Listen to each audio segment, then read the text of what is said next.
Você já imaginou você sendo pescador e passar uma noite inteira lutando para pescar peixes, ou seja, lançando redes, na Bahia poderemos dizer tarrafas, mas imagine que você está num contexto de mar, onde você tem que, junto com alguns pescadores, amigos seus, lançar a rede e várias vezes durante toda uma noite.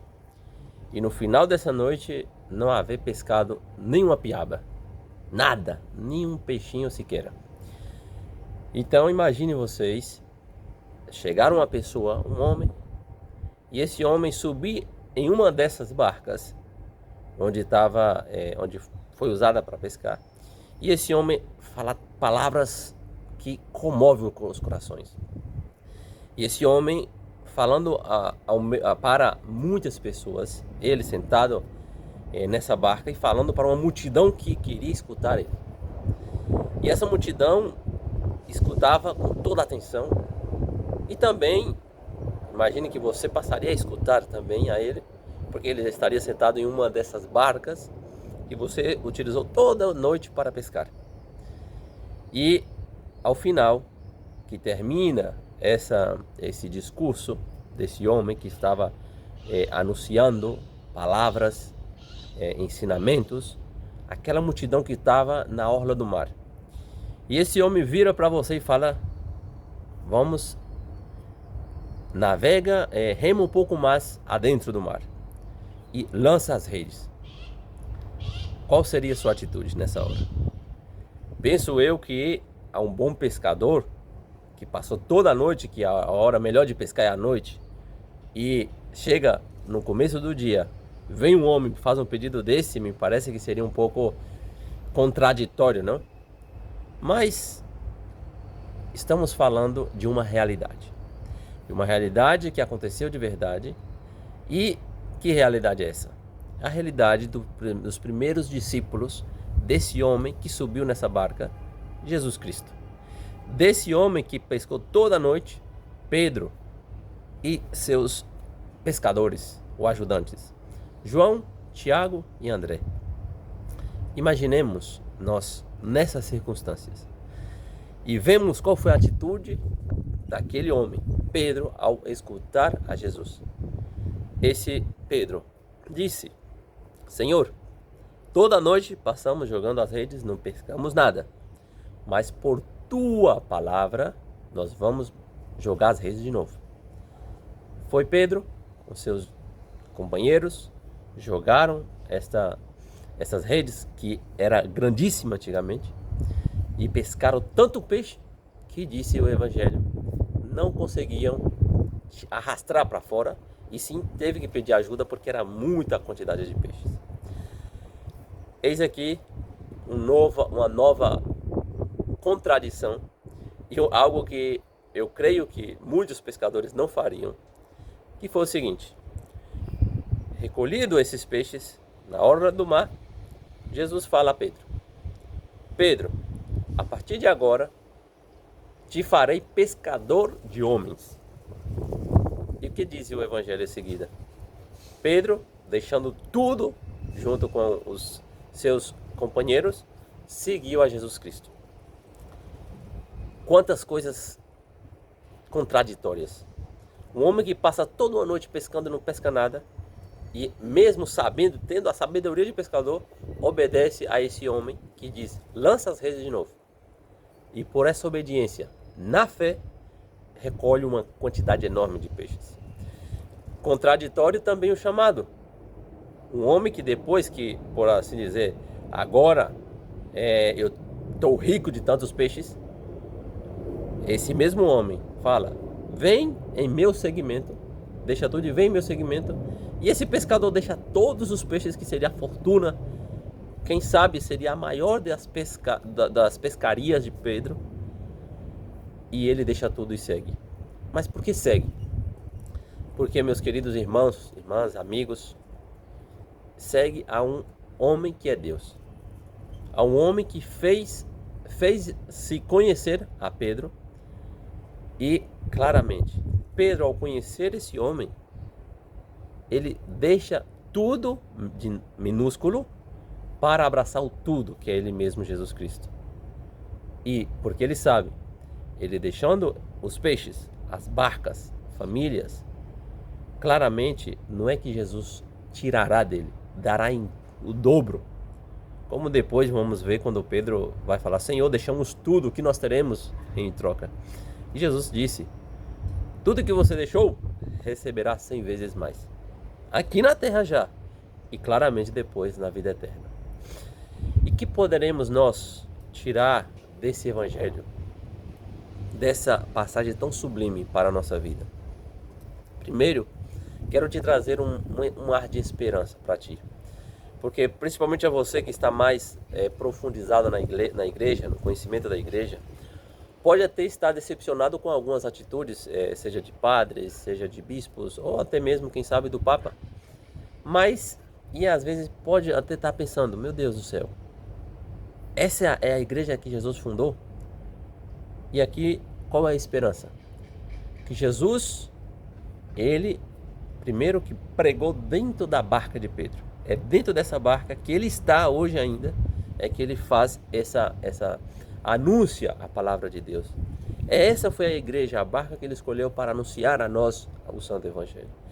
E Ele também é por causa da palavra dEle, que não só a igreja, não só Pedro, mas nós também, em todas as nossas lutas, todas as nossas, por assim dizer, dificuldades, nos ensina aqui nessa passagem qual será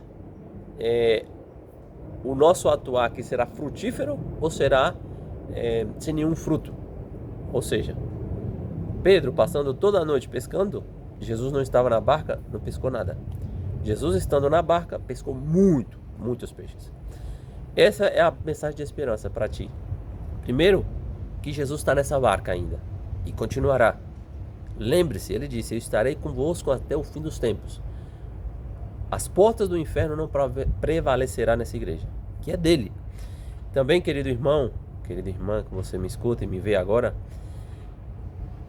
busca ter um momento de reflexão e pensar: será que as minhas lutas, já seja materiais, as minhas lutas espirituais, as minhas lutas familiares, emocionais, ansiedades, depressão, o cuidado com os filhos, será que não está fracassando porque você não está dando prioridade ou chamando para entrar nessa situação aquele que possa te ajudar?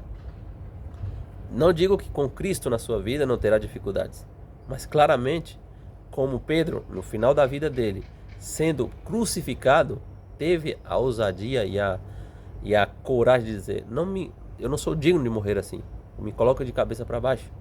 Como São Lourenço, que ao ser assado por um lado do corpo dizia: vira, porque um lado já está assado, morreu numa grelha, martirizado. Assim eu te digo e peço a ti que, assim como Jesus no começo desse evangelho diz a Pedro e a seus discípulos: avance a mar mais adentro, águas mais profundas.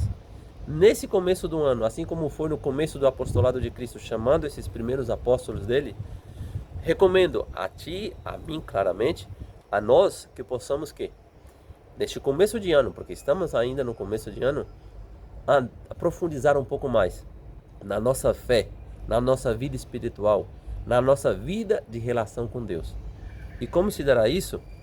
Eu te recomendo, a partir de hoje, durante esse ano, busque todos os dias, ao mínimo 20 minutos de oração.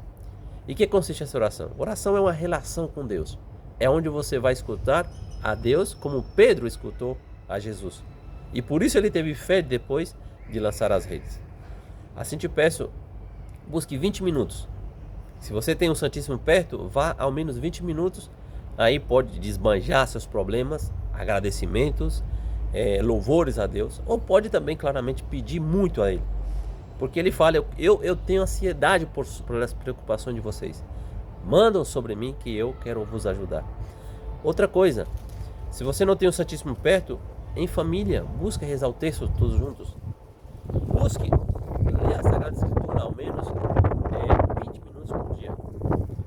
E assim, eu tenho certeza que você terá coragem de Pedro, quando Jesus falar: avança mar adentro, faça tal coisa, deixe tudo a sua vida e venha seguir, você fará, porque você já não fará por por dúvidas, mas sim por uma certeza deste homem que entregou toda a vida dele por ti. Este homem que dará a conhecer ele a ti, e claramente você vai se autoconhecer. Porque nossa vida está escondida em Deus. E nós só encontraremos a nós mesmos quando nós encontrar a esse Jesus que teve a coragem, por ser Deus, de dizer: Pedro, deixa toda essa pescaria que pescaste hoje, deixa toda essa barca que tanto trabalhaste para construir, segue-me. E ele foi e seguiu. E se hoje nós temos fé, foi por causa da fé de Pedro e de seus discípulos, de seus companheiros, discípulos de Cristo. Então, recomendo outra vez, busque ao menos 20 minutos de oração por dia, de relação com Deus. Seja diante do Santíssimo, seja pelo menos o terço em família, e se puder também, claro, numa meditação, lendo um texto da Sagrada Escritura e meditar durante 20 minutos. E assim eu sei que Deus cada vez mais falará ao seu coração. Assim como Ele nos falou através dessa leitura tão sublime do primeiro chamado de Cristo aos seus primeiros discípulos. Então, queridos irmãos, queridas irmãs, amigos, familiares, te desejo um excelente começo de ano e que nós possamos, no final deste ano, como Pedro, ter essa coragem de remar mar adentro e assim ver os prodígios que Cristo fez por nossa fé. E essa é a graça sublime da oração. A oração nos faz aumentar a nossa fé em Deus, que logo vai resolver, ou em nossa vida se dará na caridade aos demais. Deus abençoe muito e tenha um excelente ano, uma excelente semana, e que Nossa Senhora nos ajude a ter essa fé de Pedro, de remar mar adentro e obedecer a nosso amado Deus, Jesus Cristo, nosso Senhor. Salve Maria Puríssima, sem pecado concebida.